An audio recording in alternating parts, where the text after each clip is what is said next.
Monica Pearson, One-on-One, sponsored by Montlick Injury Attorneys. My first guest is a stand-up comedian and actor who also is a fashion plate. Chris Tucker is from Decatur, still calls Atlanta home, and loves performing before his hometown audience. I went one-on-one with him before he performed at the Fox Theater in March. What is it like when you perform for home folk? You know what? It's a dream. It's even greater than a dream. I never dreamed, I would be coming back home to Atlanta and performing at the Fox Theater. I started here doing stand-up comedy in the Comedy Club, the Comedy Act Theater. And, I found out that I wanted to do stand-up comedy in high school. So now when I think on it, I'm like, man, this is bigger than the dream I had. I never thought about coming home and performing at the Fox Theater when I was a young kid. So it's just great. A lot of family, friends, hometown folks come to the show, and it's just unbelievable. It's like a dream. But what are the perils of performing in front of folks who know you? Oh, you know what? It's fun because it makes, for me, I dig deeper. I make sure that it be one of the best shows, the best shows that I have done. And, but when you do stuff in front of family members and you're talking about your family and talking about friends, talking about places that everybody, a lot of people in the audience know about, my high school or growing up, it's a little different, but it's a lot of fun. Does anybody ever tell you, Chris, why'd you say that? Oh yeah, all the time. My mom, she used to get on me a lot when I would say certain things, and she'd be like, "That ain't true." I'd be like, "Mama, it's a show. Some stuff might be a little, fabricated a little bit." But so, hey, she used to get on me a lot, but some stuff do be true. Why you say that? Why you tell everybody that? Mama, it was true. Do you write your stuff in advance? Do you improvise? What do you do? Well, as a stand-up comic, you using that comedy muscle, and I've been on stage for years, performing in comedy clubs, and this is part of the tour, the Chris Tucker the Legend tour. So I'm always preparing for it, and I get prepared for each city and each show. So expect everything, a lot of talking about a lot of issues, a lot of what's going on in the world, in relationships in my life. I do it all. So when you prepare for the show, and I'm trying to get you to tell me your process for preparing for an audience. It's a lot of, I watch a lot of comedy, seeing what other people are talking about, other comedians talk about. I watch a lot of my shows that I record, so I perfect that. And then I do a lot of writing and a lot of stuff, writing down stuff I want to talk about. So I do it all. See what's out there and see what's going on in the world, what I think about in the world, because I would be thinking about something and I got to make sure I write it down because I've been forgot it. So it's a big process as a stand-up comedian stuff, and then having other comedians watch me too and say, "Hey man, what should I be talking about? Man, you said this before." So I do it all, and to get ready for a show. So who do you like in the current comedy realm? Who makes you laugh? You know what? I like Dave Chappelle. He's a friend of mine. I like him, and we kind of... He gets in a lot of trouble, though. Yeah, Dave say whatever he wants to say. And that's what I like about him, because he would push the edges to some stuff that a lot of comedians won't do or can't do. But Dave is one of them. I like the ones to come before me, and we stand on their shoulders like Eddie Murphy and Richard Pryor and those comics, Robin Harris and Robin Williams, so many greats that I grew up watching that inspired me to do stand-up comedy, to dream to do stand-up and then one day be in movies and do movies and all that stuff. So did you meet any of your legends? I know you've met Murphy. Oh yeah, I met Eddie Murphy and became friends with Eddie, and Richard Pryor came to one of my stand-up comedy shows in LA at the Pantages Theater. I sold out like 4 shows right after Fridays. I did some shows in the Pantages Theater, and Richard Pryor came to one of my shows. I'll never forget it. I had him stand up, gave him a bottle of Cristal. That's how young I was. And then he came backstage and I said, "How did I do?" He said, you were funny. And I'll never forget that, one of my idols told me that I was funny, and it was Richard Pryor. And he came to my show. So I don't think too many comedians can say that Richard Pryor came to their show. Well, Richard Pryor had a knack for making it plain, and sometimes his honesty could be hurtful. Well, he turned tragedy into comedy, and he mostly talked about his life, Richard Pryor. Richard didn't talk about a lot of other people if you go back and watch, and that was and he taught us, him, and so many other comedians gave us that roadmap on how to, to do comedy. Talk about yourself, and then some people you make, but mainly he talked about himself, and he turned his tragedies into comedy, and that was what was so great about Richard Pryor. And what about Mr. Murphy? Oh, Eddie! Oh my God, just a genius. Eddie Murphy could do stand up. Then he was a movie star, and I always wanted to do that. Not just do stand up, but become a movie star and do it all. Eddie could do impressions. So watching Eddie Murphy was just he set a bar so high that we all still trying to reach it, from when he did 48 Hours in Beverly Hills Cop, and that's where the Rush Hours come from, and the Money Talks, because I was watching one of the best that ever did it, and I wanted to be up on that level, and Eddie and Richard will set those bars for me. Coming up, Chris Tucker talks about his best-known roles on the big screen and why he doesn't take just any acting role. Plus, he opens up about his friendship with Michael Jackson. It's so crazy because I think it was destined or something. We had to be like Kendrick Spears, because in every movie I did a Michael Jackson impersonation.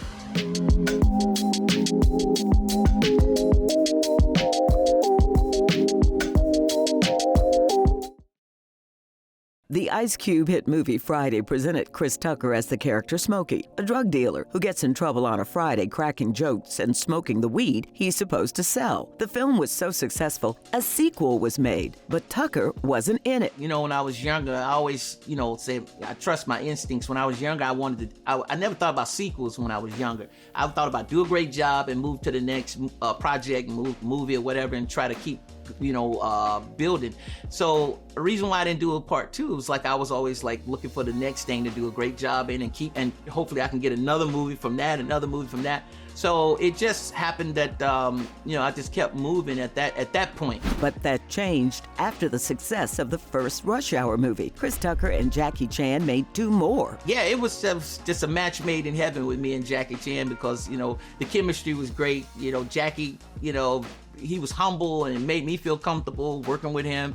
And, he barely spoke English. I barely spoke English. So we had a good time having a good time figuring the movie out. So it worked. I'm a perfectionist. And that's part of me, trying to be a better comedian, trying to be a better actor. That's why I don't choose a lot of acting roles, because if I'm not going to like it, I know my audience, they may not like it. But I choose it because I want to always do the best and be in the best roles, in a role that I could do the best job in. So that's part of my perfectionist. That's a part of me. So I think a lot of people might not know that, and that's why you probably wonder why you don't do it every movie and take every check and and all this stuff. But money is not the most important thing to me. My reward is when somebody say you did a great job, and oh man, that was a really good job, and that was a great movie. That right there is more worth any amount of money that I can ever make. So I always search and try to be the best I can be. Well, you got some really good reviews on air, and it was 7 years in between before you made that movie. Yeah. And it was about Michael Jordan, of course. Yeah. But the part you played, the man was still living, Mr. White. Yeah, Howard White. So that was a different turn for you. Yeah. How did you become him in the film?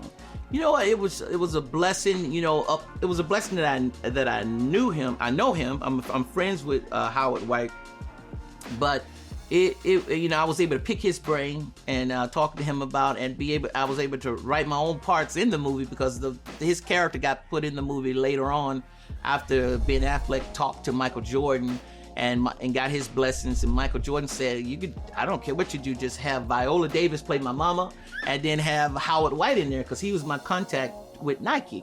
And then we were out looking for roles to do, and Ben was looking for somebody to play Howard White, and then it just happened we was able to connect and with our people, and I was able to get in the movie, but it wasn't a part. But he said, you can do whatever you want to do. I'll let you, and that's how I work, because I was like, oh, this is perfect. I can make it to me, and I know Howard, and I could pick his brain, and I wrote all 6 scenes in the movie. When you see the movie, I wrote all those scenes. And then my son was able to help me, put it in script form. So that was awesome to do that with him and show him how it worked and how I work and stuff like that. So yeah.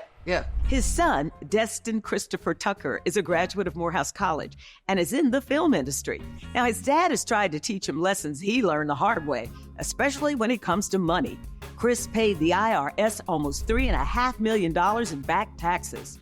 You joke about that in your comedy, about your tax payments and everything. Oh, yeah. You are very open about that. Yeah, because you know what? It's a great thing because, stuff happens when you're young and you're making a lot of money. You're not gonna, if you don't know all those things or you don't have the right, people around you with that. But really, it's just a learning process because money comes and money goes. You spend money, but you have to invest it in yourself and invest it in stuff whatever that's gonna help you make more money and all that stuff. But he definitely knows about that. That I've been through that. I bought every car you can imagine and the houses all over the place. For me, it was a learning process that really. I had a lot of fun, but it really helped me value money. Like now, value. I always value money, and I never was a gambler or anything like that, and lost money gambling or anything like that. So that it was always doing something that I felt like this will help me go to the next level. And I just forgot to pay my tax. No, I'm just joking. no, it just wasn't handled right, but it's handled now. So thank God. Thank God. The thing I love about you is the Chris Tucker Foundation. Yes. And people don't talk enough about you and your foundation, the things you do with the Boys and Girls Clubs. Yeah. I want you to let people know why you are so involved, particularly in Georgia, but you also do something in Los Angeles with Prince Jackson. Yes. Why is it important to you to give back? Well, it's the best thing that I ever done, and it was my mom's idea to start a foundation, Chris Tucker Foundation, because she saw me going all over the world doing different things, going to Africa, doing things over there to help people, and she said, "Why don't you start your own foundation too?" I was like, "Cool."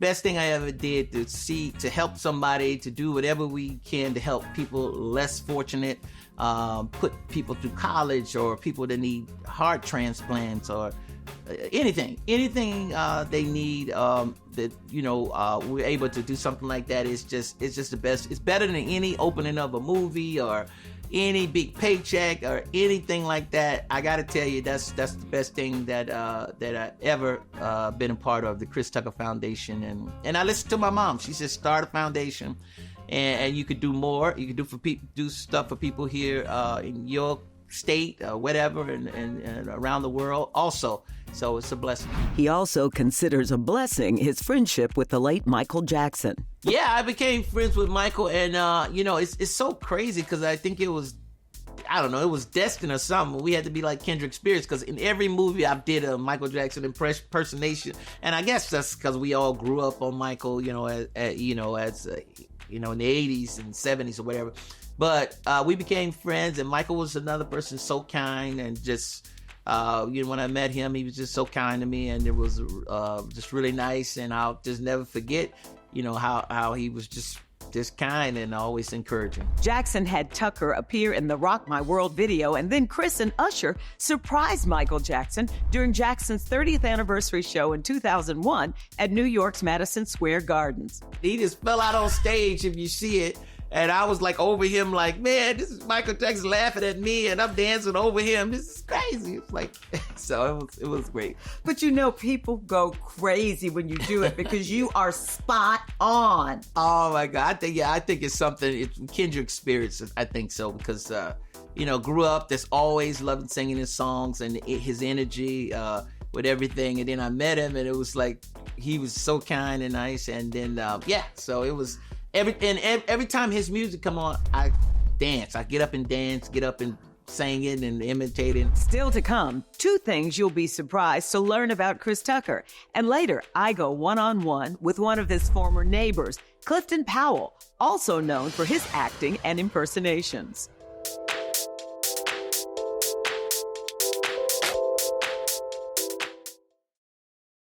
Here are a few things you may not know about Chris Tucker. He is the youngest of 6 children and had to work in his dad's cleaning business. Yes, oh man, that was such a blessing because it taught me how to be my own person, and my dad owned his own business, so he used to pay other people, and he had his own independence, so it taught me how to be independent, to get a job and make my own money and stuff like that. So it was a blessing, and hard work, because it was hard where my dad would stay on top of you on every little bit of thing, and so it made me want to do everything I do and make sure I was excellent in everything that I was doing. Is there anything you will not joke about?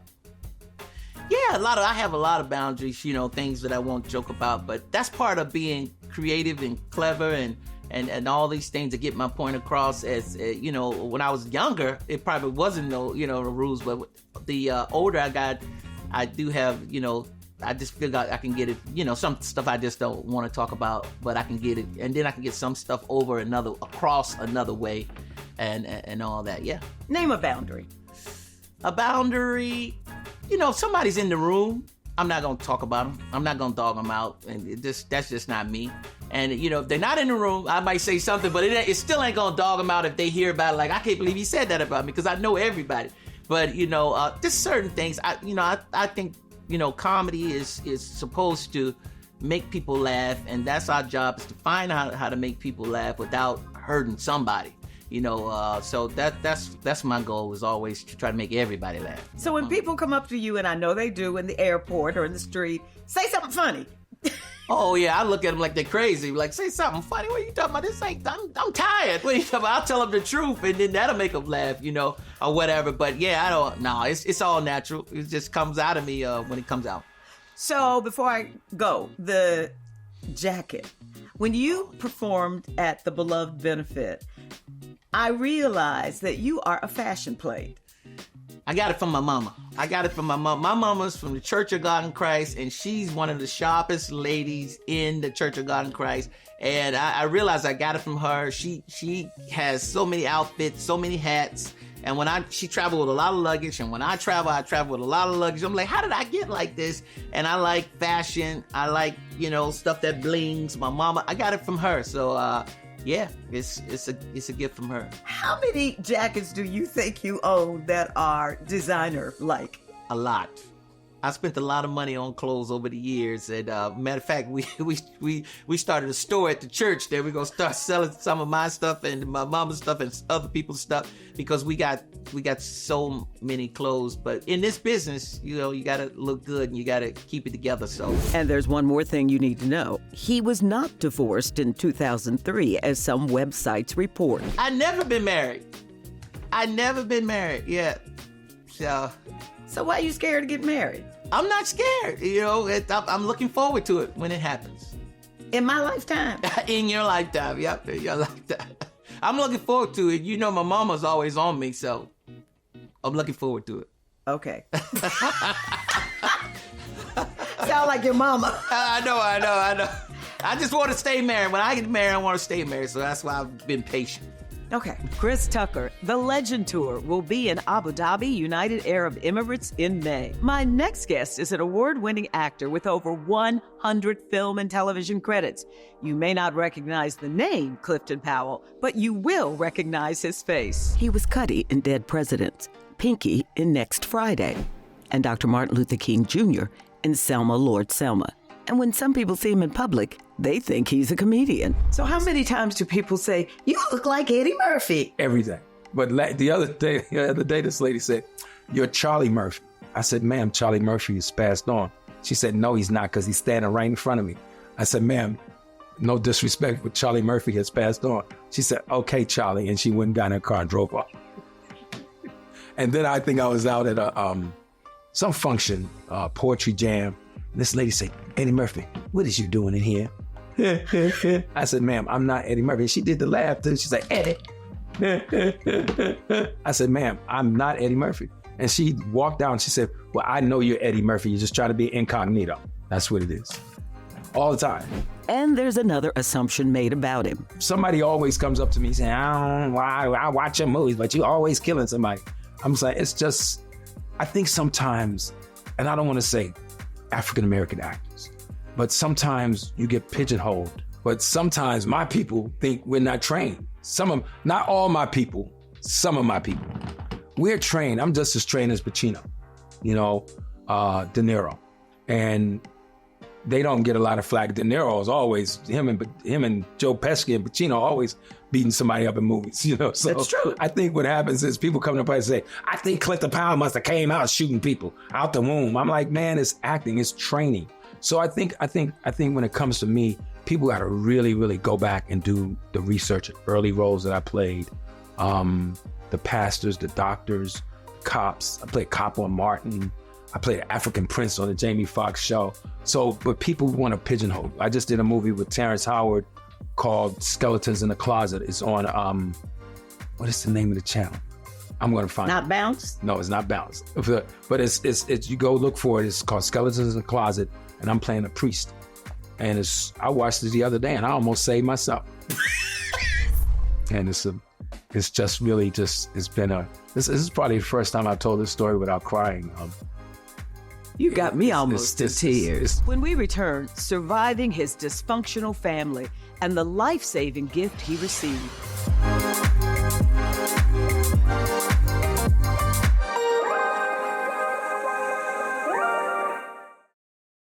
Clifton had a rough childhood growing up in Washington, D.C. He told me his mother was mentally ill. And I just thank the gods who watched over me. I always felt like I had angels. The night my mother...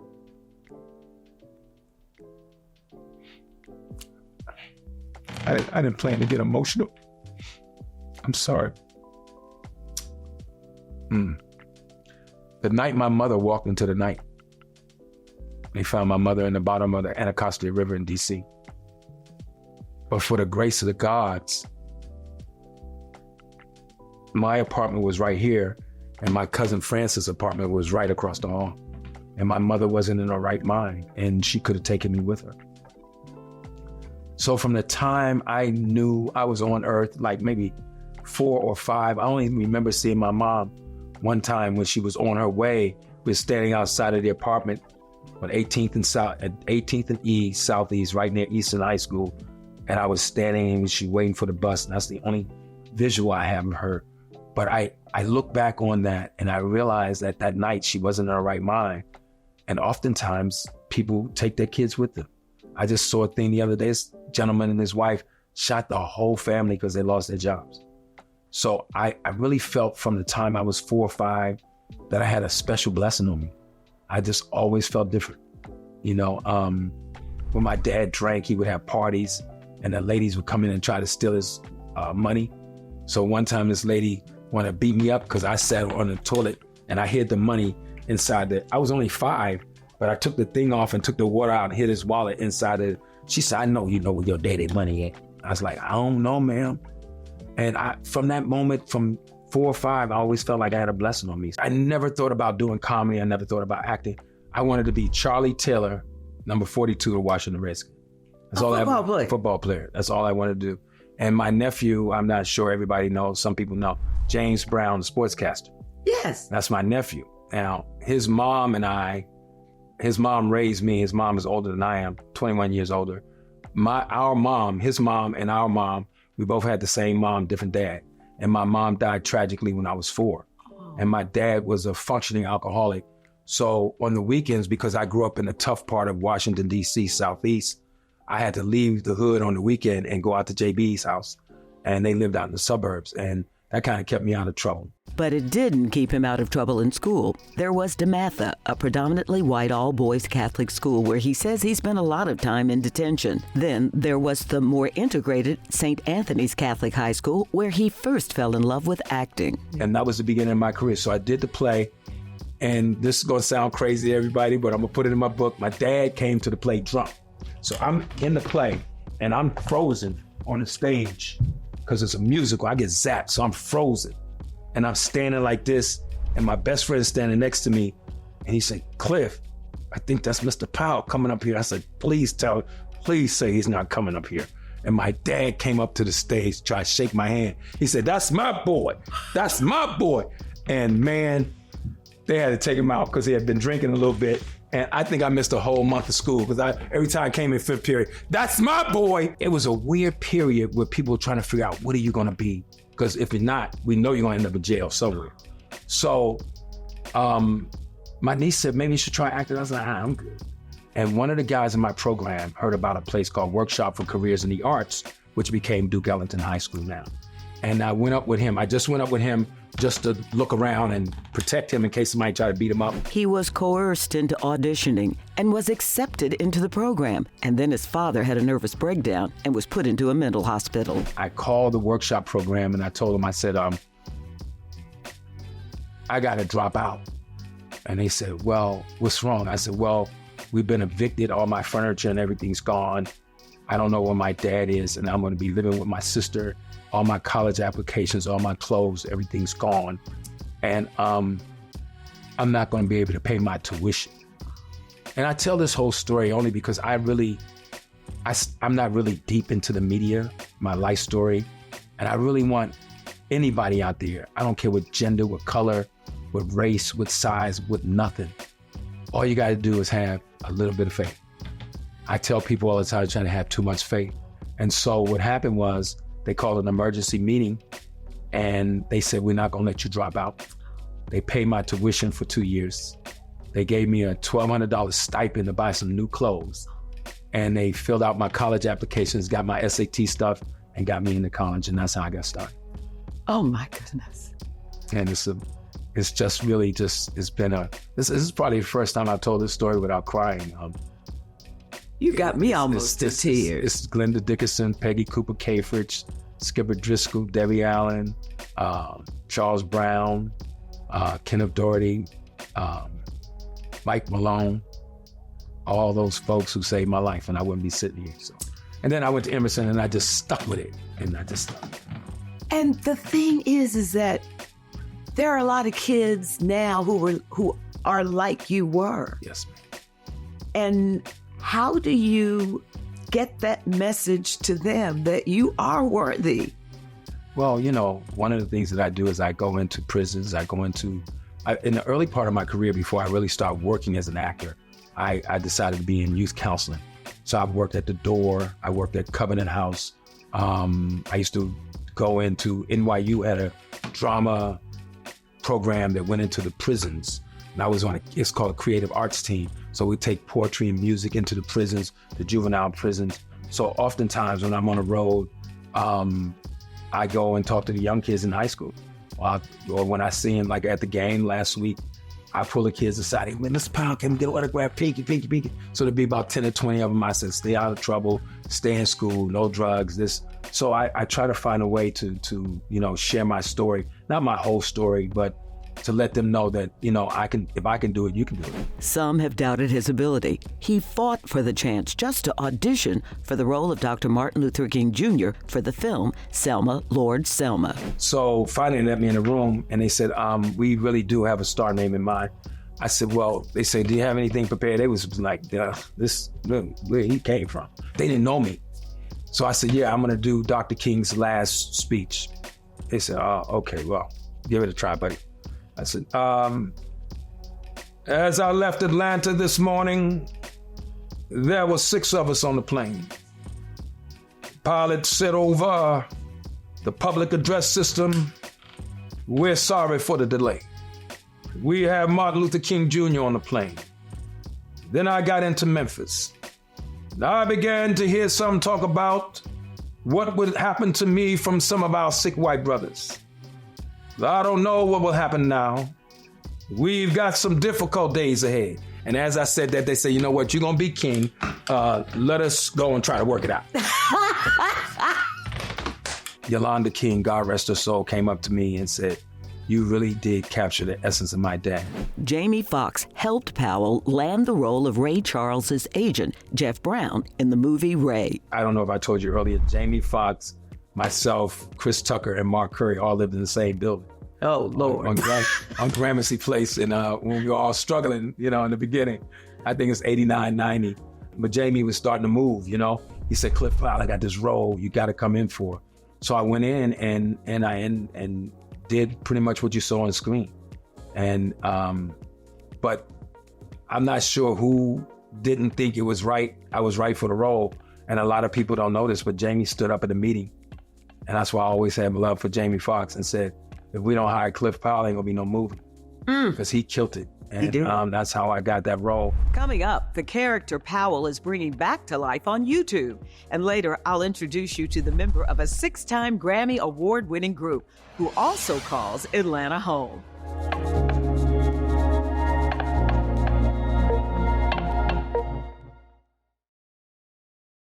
Pinky is the old-school gangster Powell played in Next Friday and Friday After Next. But Powell also plays Pinky on YouTube in The Adventures of Pinky.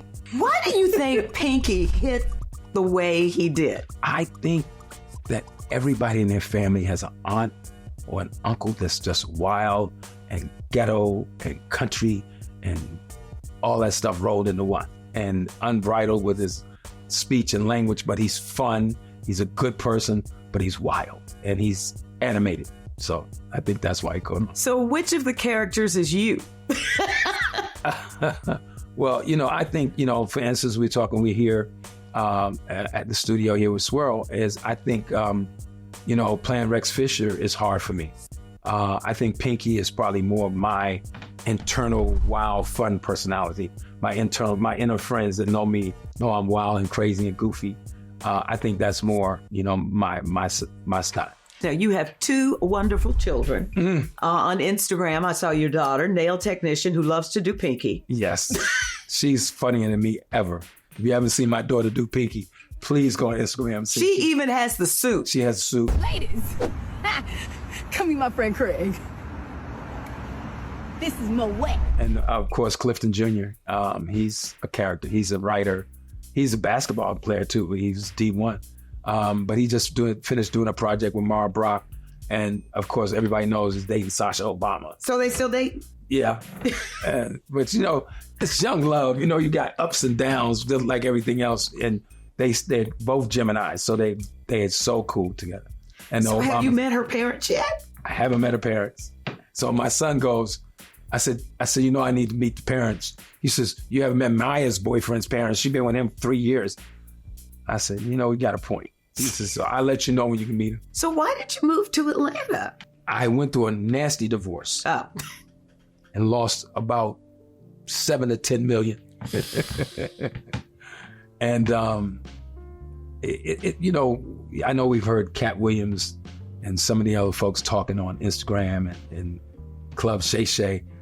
I think we got to kind of pull it in a little bit. I don't want to get into, because Cat is somebody I know, but I try not to put all of my business out, because it's open to so much interpretation. No, we don't want that. I think that it's a very difficult job to build your career inside of your marriage.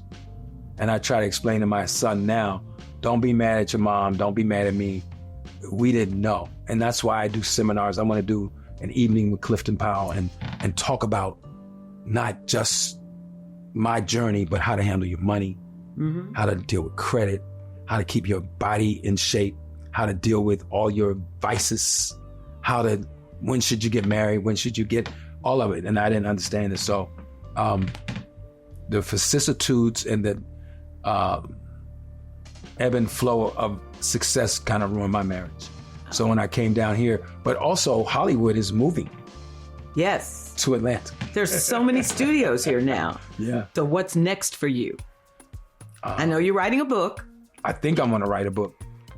We've been on strike since June. So I'm doing Fight Night with Sam Jackson and Kevin Hart and my buddy Will Packer, who I did the gospel with. Of course, Terrence Howard is in there, Taraji. I saw Don Cheadle the other day, so I'm doing that. And I just did this wonderful movie with Eric Roberts called The Final Hour. My buddy Jamal, the director out of Philly. Amazing job. I'm playing a prison warden, and this guy's on death row. It's a really emotional piece. really nice. And then I'm doing with my partner Manny Haley, Legacy. And am I doing something else?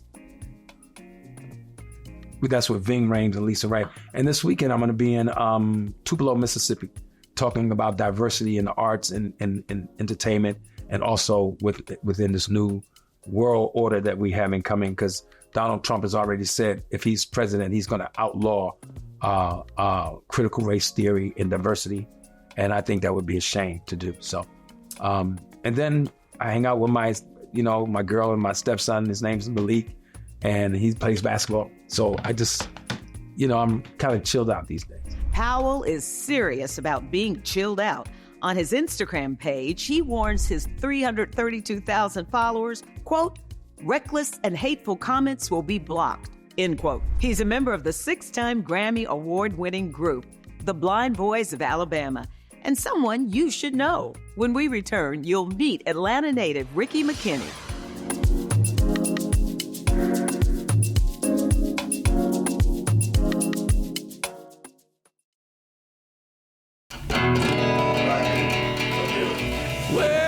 The singing group Blind Boys of Alabama has been around for over 80 years. Blind Boy of Alabama. But one of its members, Ricky McKinnie, is from the Kirkwood neighborhood in Atlanta. He's been a member of the award-winning group since 1989. He's the business manager, a vocalist, a drummer, and someone you need to know. And I wonder, can I get a witness this evening? Ain't God all right? Well, So the Blind Boys of Alabama have won 6 Grammys and a Lifetime Achievement Award. Why has your music touched so many people, Mr. McKinney? Well, Monica, I think the reason why our music has touched so many people is because we sing from the heart. What's from the heart reaches the heart. You know, your music is strong gospel, strong quartet sounding. You don't hear that as much as you used to. I wonder, what has changed with quartet music?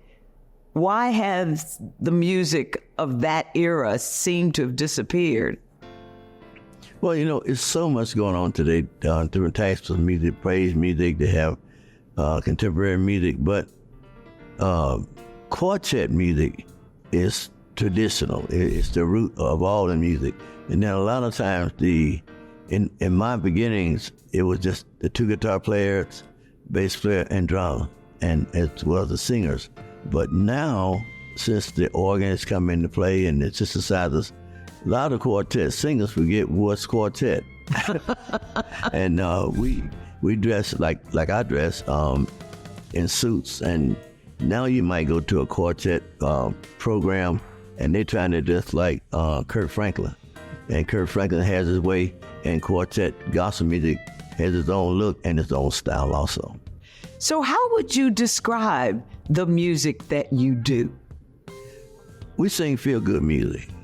That's what I would describe it. Feel-good music. Yeah, music that make you feel good. Sometimes people come to a Blind Boys concert and they be going through something, and they'll come to me and they say, Ricky, I was going through something. Well, your music touched me. It touched my heart. It made me smile when I was down. And so that's what it's all about, trying to make people feel good. So why did you go with gospel music rather than secular music? Well, I love soul music. Music of the 70s, Sam Cooke, Johnny Taylor, all those people, the stylistics and all those people. I love that kind of music. I love that music touch the heart. I like that hard music. But what happened was, I was singing in a choir called Atlanta Community Choir. And one night in rehearsal, the drummer quit. And I told him, I said, well, they were all excited because we had a big concert to do on that next Saturday. And they were upset. I said, don't worry. I said, no, he's not doing anything anybody else can't do. And they looked at me and said, what? I said, yeah. I said, I have a band called Ricky and the Brotherhood Band. They didn't know that. So I played with them on that concert. And that same night, that's when I met John Boo Carter of the Soul Searchers. That's where I got started. Wow. So you didn't lose your sight until you were in your 20s. You had glaucoma. How difficult was it to go from a sighted person to a person who was blind?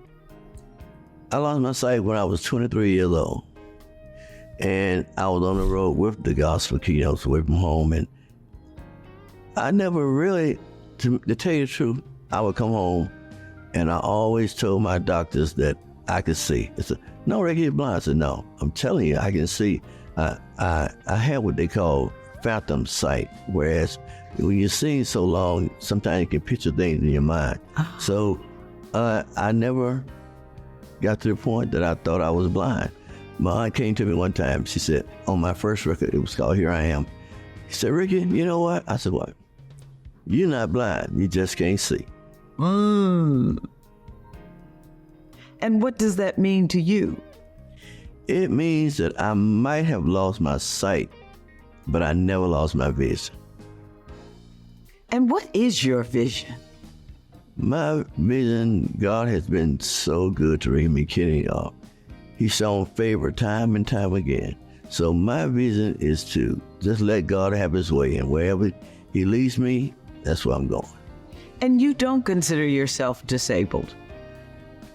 Well, I don't consider myself disabled because a lot of people say handicap. Well, a handicap is just a limitation, and we all have limitations. So, no, I'm not disabled. It's not about what you can't do. It's about what you do that makes a difference. So on behalf of How Big Is Your Dream, our 2024 recipient of the Catalyst Award goes to none other than Ricky McKinnie of the Blind Boys of Alabama.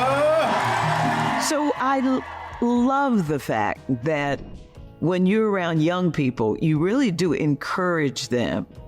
So what are some of the sayings that you like to share with young people? Well, I just like people to know that, first of all, I'm not blind. I just can't see. You got to know who you are, what you stand for. And what I said earlier about, it's not about what you can't do that makes a difference. It's about what you do. And I've learned this, and this is one of the things I had to learn. Just because you're not the choice doesn't mean you don't have the ability. Ooh. Because there have been times in my life that they were looking for a sighted musician or a sighted singer. Or you'll find out that just because you have an education, it doesn't mean you can get the job. But you got to learn. It's in your heart. You got to know that just because you're not the choice doesn't mean you don't have the ability. You have no bitterness about anything, it appears. No, I've learned that bitterness doesn't change anything. Life is life. It's going to be what it's going to be. So you have to learn to roll with the punches and every once in a while punch yourself. Last question. In your moments, what is your favorite gospel song? Well, Monica, I'll tell you, in my life, I've had my ups and downs, but as long as I can remember in my heart, God is. No matter what the situation is. I heard a song that said, God is. And I remember that. God is, because no matter what you're going through, if you're looking for a healer, God is. If you're looking for a friend, God is. God can. My mom used to say, he'll be your mother when your mother's gone. Everybody know me now. I love my mom. He's been like a mother to me, because in time of trouble, and I remember that God is, and I look back on all the things that she said, and so my favorite song today is God is. But sometimes when I'm riding down the road and the devil get on my track, and my mind start, not gonna get the devil when my mind start to drift, and I'm riding through Paris, I'm riding through some place, and people are talking about how beautiful things are. I think to myself, God, I can see clearly now the rain is gone. Gonna be a bright, bright sunshiny day. You gonna sing a little bit? Not today. The Blind Boys of Alabama have released a new album. There's a new book about them, Spirit of the Century, The Blind Boys of Alabama. And they have a heavy touring schedule. Their website, blindboys.com, and their social media have all the details.